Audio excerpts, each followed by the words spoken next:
at noon. And really, this is just a chance for us to walk down memory lane with somebody that was either from Utah or made their name here in Utah, whether it was pro or college or whatever that might happen to be. And we could have some fun with it. And in our first Where Are They Now Wednesday here in 2020, actually came to Salt Lake City 12 years ago. It's weird. It was February of 2008. And he was here for 6 seasons. Had a really, really nice run with Real Salt Lake. Then ended up getting traded, finished his career with a championship in Portland. And now he's out of soccer, at least as a player, and on to many other things. He and I have had fun going back and forth over the years. He was one of my favorite guys when he wore the RSL kit back in the day, and now he's making his living and doing his thing up in Portland. Of course, I'm talking about here on Where Are They Now Wednesday, former RSL man and Portland Timber, and all-around good guy, except for his love of the Denver Broncos. That's Nat Borchers. Borchers, how are you, man? What's up, Bill Riley? How the heck are things out there in Utah, man? Things are great. Beautiful. It's 50 and sunny here today. Soccer season got underway last weekend. A new era, the Freddie Juarez era, is going here. You wouldn't recognize anybody but Kyle Beckerman on this team anymore. But, yeah, it's going well. How are things with you? Catch us up. How are things? Yeah, well, when you called, I was actually just putting some furniture together here at the house. We went out and bought some furniture, and you know how it is. When you put furniture together with your significant other and it's, the directions you're trying to follow them and you're just like, it's not quite working out. And then you miss the nail and, things just are kind of going wonky. So, that's what's going on today, just putting furniture together. But everything is great here. Yes, and you mentioned it, since retiring from professional soccer, I moved onto the broadcast. So, things are busy now. The MLS season has started. I can't believe it's 25 years since this league has started. When, I came in 2003, it was only 10 teams. And we'd gone through a contraction. We'd lost both our Florida franchises. And, things were, still kind of gaining traction. We were in MLS 1.0, and it was like, wow. We don't know where this thing's going to go, if it's going to go forward or backward. And then, Salt Lake, gets an expansion team 2005. And, we get these other expansion teams that keep kind of coming every single year. And we're at 26 teams now in the league. And I kind of just pinched myself thinking about, my part in this league and, how fast it's grown. It's just been incredible. You had an interesting track, too, Nat. Nat Borchers with us on Where Are They Now Wednesday. You grew up in Colorado, and you got a chance to play for your hometown team. I mean, the Colorado Rapids were your first professional soccer team. You played for the Rapids for 3 seasons before you went overseas, so you got to play in your hometown. Then you got to come to what was an expansion team who was growing in Real Salt Lake, and you were part of building a championship run there. Then you left and you went to the Northwest where they had a great soccer tradition, and you helped build a championship there. And as you said, you were there when there were 10 teams in the league, and now you're still part of the league as a broadcaster, and there's 26 in the league. How have you seen this thing really grow, and are you surprised it's been able to grow this well, this fast? Yeah, well, it's interesting being on this side of the game, Bill. We had so many years where you and I would come on and, we'd talk about the game and we would chat about moments and important things. And, I really enjoyed, that side of things. So that's, when I looked into retiring and thinking about opportunities to stay in the game, my broadcasting was kind of like a no-brainer. But, looking at, how the league has grown, it's pretty incredible because, you have so many different ownership groups now, whereas back in the day it was like, you had Kroenke with the Rapids, you had, Checketts with RSL, then you had some bigger ownership groups like the Hunts who own multiple teams, the Anschutz group, they own multiple teams. And now there's this diversity in ownership, and that's kind of driven, I think the growth in the league because you have different ownership groups who want to, achieve different things and, they're piling money into it. They want to see it grow. And, getting new stadiums, getting new teams, and new personalities on the coaching side, and on the player side, and the relevance of MLS has just grown so much. I remember being in Colorado, and we had one beat writer from the Denver Post who would show up once a week, and he was you could tell he wasn't that into soccer. He didn't know a whole lot. And, I just remember we had zero relevance in our market. It was the Rapids, and then we were behind, the Broncos, the Rockies, the Avalanche, the lacrosse team as well. It seemed like, the Nuggets, everything. So, to be in markets like Salt Lake, where it was, the Jazz and the Real Salt Lake, and then to be in Portland where it's the Trailblazers and the Timbers, it's phenomenal because you feel like you're more relevant, and I felt like we struggled for that relevance early on, and I feel like we've achieved it now, and it's just so much more fun to be a part of, the water cooler conversations, and people are talking about the games and talking about the players, and it's just so much fun. Former RSL man Nat Borchers with us on Where Are They Now Wednesday here on the Bill Riley Show. He's in Portland, living, putting together furniture, and being part of the broadcast team for the Portland Timbers. What's your very first memory or recollection of joining Real Salt Lake? You had played, I believe, in Norway. I think you had finished your stint in Norway. Walk us through how you got here. Who made the call? Was Garth Lagerwey the GM at the time? Was it Jason Kreis who made the call? Because you missed the Ellinger era, so you were coming there as they were beginning to turn things around. So walk us through how, you finish up in Norway and how you get to Salt Lake. Yeah, it's an interesting story. Actually, I had been in touch with Robin Fraser, who was the assistant coach with Salt Lake and who I had played with in Colorado. And, Robin had mentioned to Jason that I might be interested in coming back to play. I'd had a tough couple of years playing in Norway. We had gotten relegated my second year there. And, I was ready to come back to the States. So there was interest there. And so, I had the way Major League Soccer works is kind of wonky. You have the league actually owns your rights, not the team. So I had actually had a contract with the league before I had a contract with any individual team. And so I was in this allocation draft for all these foreign guys American guys who were coming back from foreign countries to play in the league. And there was a draft order, right? So I think I was, first or second in that draft order. And Salt Lake actually was like third. So I remember sitting there thinking, well, I want to go to Salt Lake, but Toronto has shown interest. So I get a phone call from the Toronto GM, which was Mo Johnson at the time. He said, hey, what's going on? Do you want to come to Toronto? And, we'd love to have you. And, I had been dealing with a little bit of an injury. And I said, look, I really want to go to Salt Lake. I got this injury going on. And Mo just gets all frustrated. He's like, well, what are you doing coming back to MLS when you have this injury? And then he gets on with like a lawyer from the league. He's like, hey, you shouldn't be bringing these players back because they're injured. And, we should be able to pick them up, if they're healthy and blah, blah, blah. And he just starts going on this rant. And he's like, we're taking him. We don't care what happens. So he hangs up the phone. And so I'm sitting here on the phone with this lawyer from MLS thinking, I'm going to be in Toronto. And that's not where I wanted to go. I wanted to be in the U.S., and Toronto was an absolute nightmare at the time in terms of a club. So I end up getting a phone call about 5 minutes later. It's from, the lawyer, and he says, look, hey, we sorted things out. Your rights are going to be with Real Salt Lake. And I was just like completely relieved, because I'm from Colorado, and I was thinking, gosh, those flights from, Colorado to Toronto for my family would be terrible. So, then I get a phone call from Garth Lagerwey. He welcomes me to the team, and then Jason, and it ends up, turning out just fine for me. But for 5 minutes there, Bill, I was actually a member of Toronto FC. It's funny because Robin Fraser was broadcasting with me for a year, and I remember him talking about Chris Wingert playing for the Colorado Rapids. And he said, boy, Wingert, we need to get him here. And it was literally, Robin left me mid-season because when Jason got the job, then he hired Robin, and Robin joined the staff. And so Robin was key in getting both you and Wingert to Salt Lake City.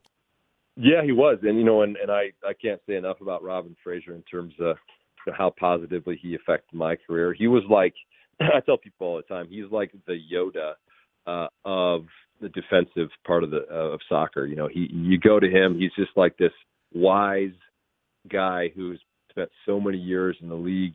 Who he just he imparts his wisdom on you, and you're like, such a better player for it. And then, I also had Craig Weibel, who was, a championship center back, C.J. Brown. I had all these guys that came through Salt Lake. So, my career was tremendously impacted in a positive way, just from being around those guys. But, yeah, without Robin, I don't think either one of us, Chris or I, would have shown up.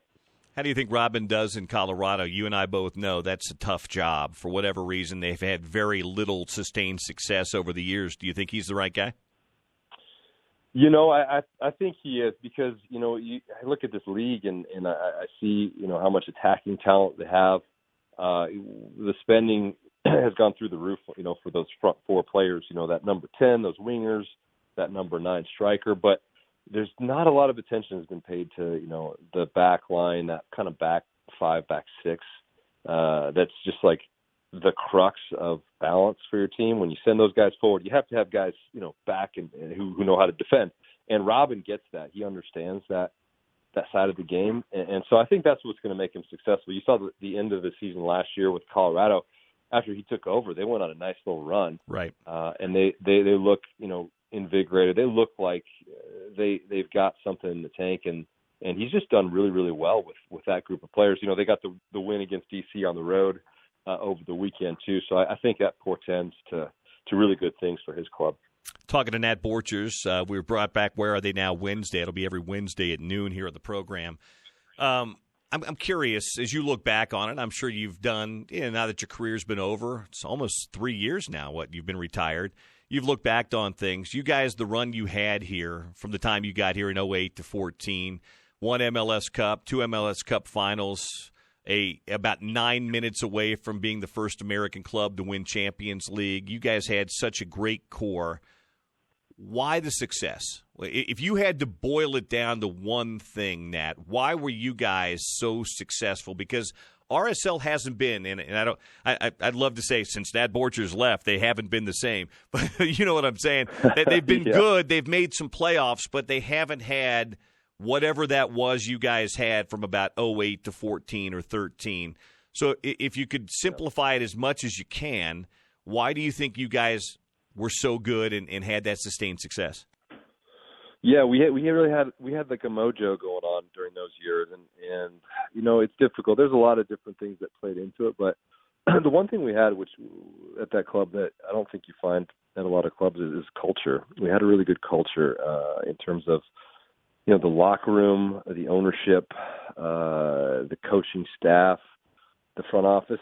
It just seemed like everybody was on board with what we were trying to do and achieve. And the other thing I would say, aside from culture, is identity. We had this identity in the team. We played a certain way, and we were dogmatic about it. Right? We weren't gonna go in and play a different way on the road. We were going to play the same way on the road as we did at home. We knew how to play situational soccer, which a lot of teams don't. You go down a goal, we knew what to do. You go up a goal, you knew what to do. And we had this veteran team. It was like, gosh, Will Johnson, he was the young guy in our group, but man, he'd had 3 or 4 years of European experience before he came over to play for us. You have Kyle Beckham and Nick Raimondo, who obviously are, legends in MLS, tons of experience. Chris Wingert, you had Javier Morales, that mix, a guy who, understands, how to win in foreign leagues as well as MLS. And, we just were able to capture something really special with that group. And, we respected each other, yet we could have, training sessions where we could be, I wouldn't say disrespectful, but we could have our differences and still be okay. And I think that was really important because I think, we all know you play a team sport, you have to make all those parts work together, and the personalities are just so important. And I think, you just mixed all that stuff up, the culture, the identity, those players, those personalities, and man, we just had something special. And we had our 10-year reunion last year, and I remember talking to Javier about it, and he was like, "Look, Nat, that was the best team I ever played on." He's won championships in different countries in Argentina, Javier, but he said, by far, that's the best team he's ever played on. And I couldn't agree more. Just really a special group of guys. It's funny you say that because people have asked me heading into this year, what I think of the team. And I said, I don't know what to make of this. It's the first time in my 15, now 16 years of calling Real Salt Lake soccer that I don't know what to expect, Nat. And I tell people, I don't know if that's good or that's bad. It's just it is what it is. But I said, to me, the biggest thing that's got to happen is they've got to figure out who they are and what they want to be. Freddie's not the interim coach anymore, so he's got to be able to put his imprint. I think the culture's pretty good. I think Petke had a bad culture here for whatever reason. I don't think he had that locker room very well. But I think the culture is pretty good. I think they've got good guys on the roster. But they have to figure out who they are and what they want to be, because you're not going to be good in any sport at any level in any league unless you know who you are and what you want to be. Yeah, and you know what? I really like Freddie. I like his demeanor, on the sideline. You see a lot of coaches who, get up and get wild and get, a little overreact at times, and that can kind of bleed into the team's DNA a little bit, you could say, But I feel like Freddie, he's calm. You listen to the things he says to the media. He's thoughtful. I think he knows what Real Salt Lake are in terms of the identity they want to have. In terms of the group, they're a young team, with, a sprinkling of some veterans in there. They've got this great academy that's, just churning out these young guys who can play hopefully for the first team in future years. But certainly, there is some uncertainty about, what the season's going to bring for them. You don't have Nick Raimondo, in between the posts anymore. That's a big loss. You don't have Joao Plata anymore. He played a little bit of a peripheral role in the last couple of years, but still you lose a guy like that. He's a locker room guy. But I look at RSL. I always think they have an identity, they have a system, and they're well coached, and they're always going to be a tough team to play against when you have those things going for you. All right, last thing. Now that you're removed from it and you've had a little time in perspective, and if you want to say Nat Borchers, you can say Nat Borchers, but in that culture within it, and I know Jason's motto was the team is the star, and that's fine, but who was the most critical player to success for that team for those 6 years you were part of it? There were a lot of really good players, but if you had to say this guy was kind of the fulcrum for us. He was kind of the guy that led it for us, and there were a lot of good guys. Mm-hmm. Who would you point at? Mm-hmm.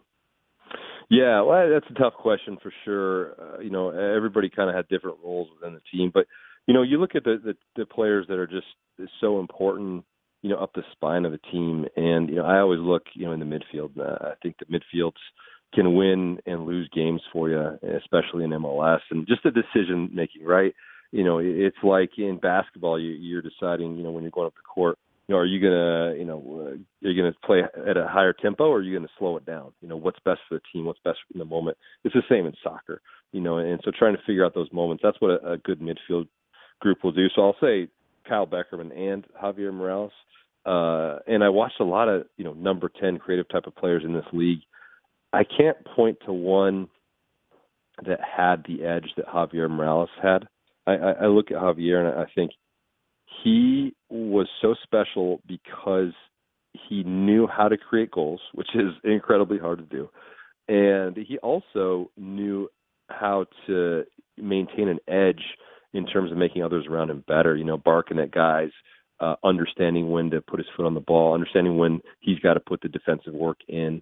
And I always, enjoyed, being around Javier because he didn't let anybody rest on their laurels. He didn't let anybody be comfortable. He was always hungry, and he was always such a good leader. And so, between him and Kyle, it's like those guys ran the midfield, and it's like made my job easy because I knew I was getting two of the best midfielders in the league. They knew how to control the tempo of the ball. All I was doing is just kicking people and clearing balls, for the most part. So, it was it was just an absolute pleasure to play with those two. You played with Diego Valeri too. Were there similarities between the two? Yeah, absolutely. But Valeri, he didn't try to find the game like Javier did. He can disappear from games, Diego Valeri. And he just didn't have the same edge as Javier did, and he's a great player, no doubt about it. But Javier, was a cut above, and I just think that you're not going to have. There's very few Javier Moraleses in this world, those types of guys, and he's out in Miami now, playing his trade as a coach, and I'm so happy he's staying in the game, because he's going to be able to impart that wisdom onto his sons and the kids that he coaches.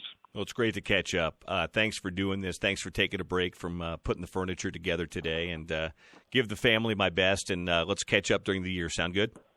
That sounds good, brother. And we didn't even bring up Chiefs Broncos, but hey, congrats to your Chiefs, getting that Super Bowl ring, first one in 50 some years. I mean, you might as well, you got to get one, every once in a while, right? Well, here's what I'll say, and I told this to my other Bronco fans. I did think maybe you would shoot me a text or something, for all the stick you gave me for all the years. But now I know what it was like to be a Bronco fan for all those years. We now have Elway on our side.